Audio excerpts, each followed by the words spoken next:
Hello friends, Lakshmi কিচেনে আবারও সবাইকে ওয়েলকাম জানাই। আজ আমি তোমাদের সঙ্গে আলু পেঁপে রেসিপি শেয়ার করব। ভিডিওটি না টেনে তোমরা প্রথম থেকে শেষ অবধি দেখতে থাকো।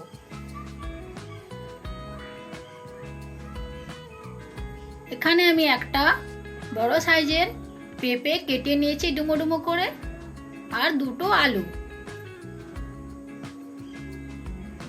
পেঁপেগুলো আমি অর্ধেক পাকা ছিল, সেই পেঁপে আমি নিয়েছি। সয়াবিন নিয়েছি, সয়াবিনগুলোকে আমি লবণ জলে ফুটিয়ে সেদ্ধ করে নিয়েছি। এরপর নেব আদা রসুন বাটা, পেঁয়াজ বাটা, টমেটো আর গুঁড়ো মশলা।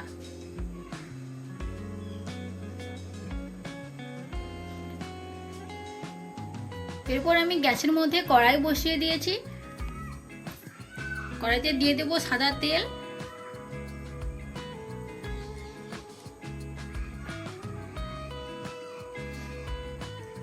তেল গরম হয়ে গেলে আমি আলু পেঁপেগুলোকে ভালো করে কষে নেব।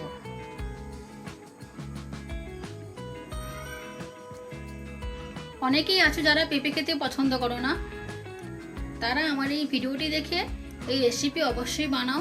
আশা করি সবার পছন্দ হবে।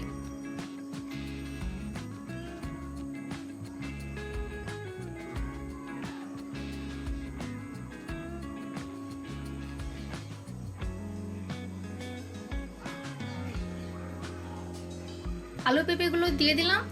দিয়ে দেবো লবণ আর হলুদ, দিয়ে ভালো করে নাড়িয়ে চাড়িয়ে ঢাকনা দিয়ে কিছু সময়ের জন্য কষিয়ে নিচ্ছি।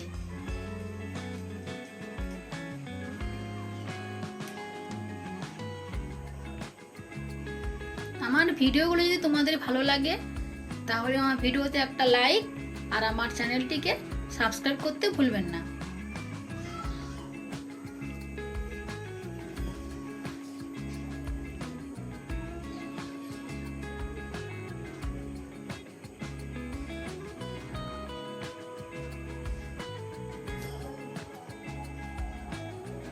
ঢাকনা দিয়ে রেখেছিলাম, ঢাকনা খুলে আবার আমি নাড়িয়ে নিচ্ছি।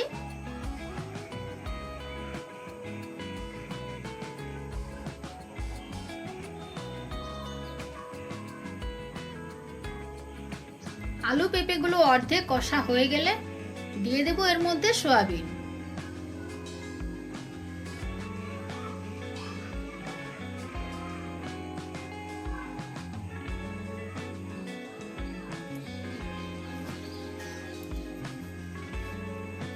সয়াবিন দিয়ে দিলাম। সয়াবিনগুলো আগে আমি গরম জলে লবণ দিয়ে ফুটিয়ে রেখেছিলাম, তারপর আমি জল থেকে নিগড়ে নিয়েছি। হাতের মধ্যে চেপে চেপে সয়াবিন থেকে সব জলগুলো আমি বার করে নিয়েছি।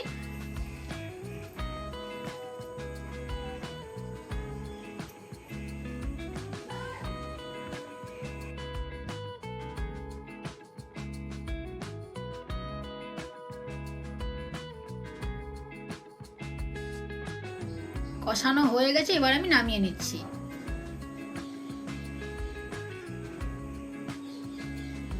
এরপর ওই কড়াইতে দিয়ে দেবো সর্ষের তেল। আমি সাদা তেল দিয়ে সব সবজিগুলো কষিয়ে নিয়েছি। এরপর আমি সর্ষের তেল দিয়ে রান্না করব।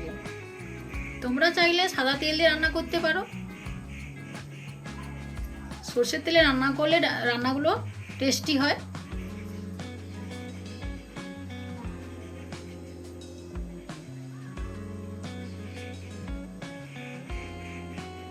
তেল গরম হয়ে গেলে দিয়ে দেবো 3টে শুকনো লঙ্কা।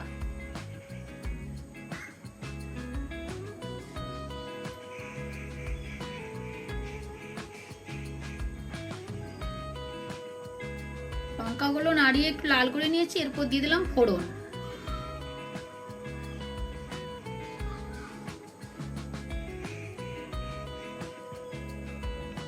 এরপর দিয়ে দেবো আদা রসুন বাটা।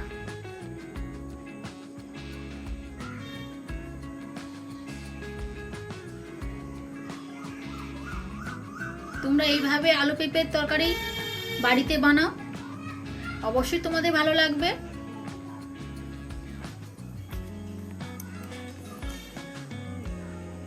আদা রসুনগুলো তেলের মধ্যে দিয়ে ভালো করে নাড়িয়ে চাড়িয়ে কষে নিচ্ছি কিছু সময়ের জন্য। গ্যাসের ফ্লেমটা মিডিয়াম টু লোতে রেখে সব মশলাগুলো আমি ভালো করে কষে নেব।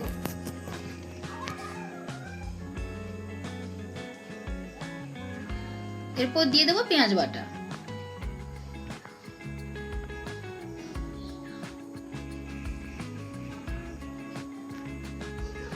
পেঁয়াজগুলো দিয়ে আমি ভালো করে আবার নাড়িয়ে নিচ্ছি।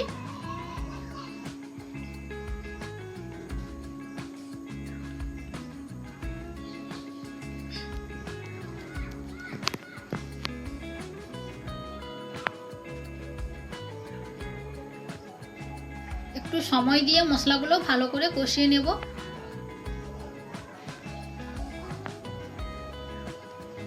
এরপর দিয়ে দেবো গুঁড়ো মশলা, 1 টিস্পুন লঙ্কার গুঁড়ো, হলুদ গুঁড়ো, ধনে গুঁড়ো আর জিরে গুঁড়ো একসঙ্গে আমি দিয়ে দিলাম। দিয়ে মশলাগুলো আবার ভালো করে নাড়িয়ে নিচ্ছি।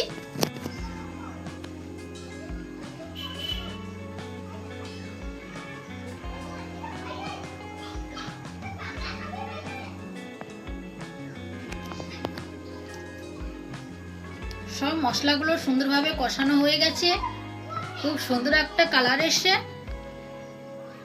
এরপর দিয়ে দেবো চিনি। যেহেতু পেঁপের অংশটা পাকা ছিল, হাফ অংশ পাকা ছিল, তার জন্য আমি চিনি এখানে অল্পই দিচ্ছি। এরপর দিয়ে দেবো টমেটো সস আর কাঁচা লঙ্কা।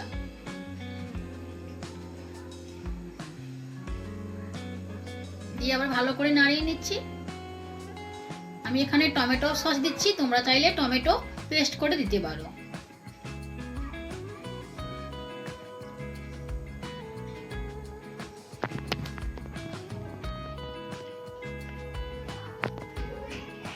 ভালো করে নাড়িয়ে নাড়িয়ে কষে নেব।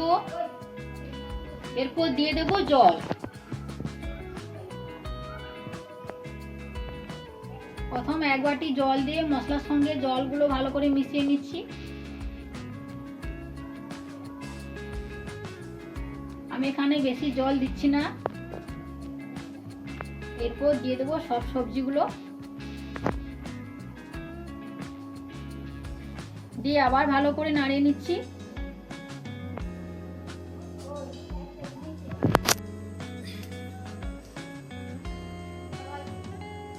এবার আমি কিছু সময়ের জন্য ঢাকনা দিয়ে রেখে দেব।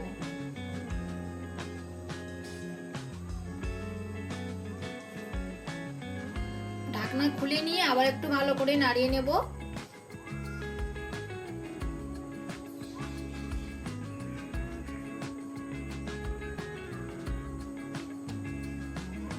আলু পেঁপেগুলো এখনো যেহেতু সেদ্ধ হয়নি, তার জন্য আমি আবার 1 বাটি মতো জল অ্যাড করছি।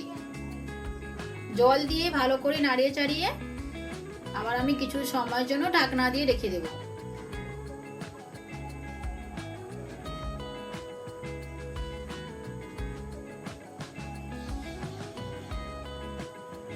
দিয়ে দিলাম স্বাদ মতো লবণ।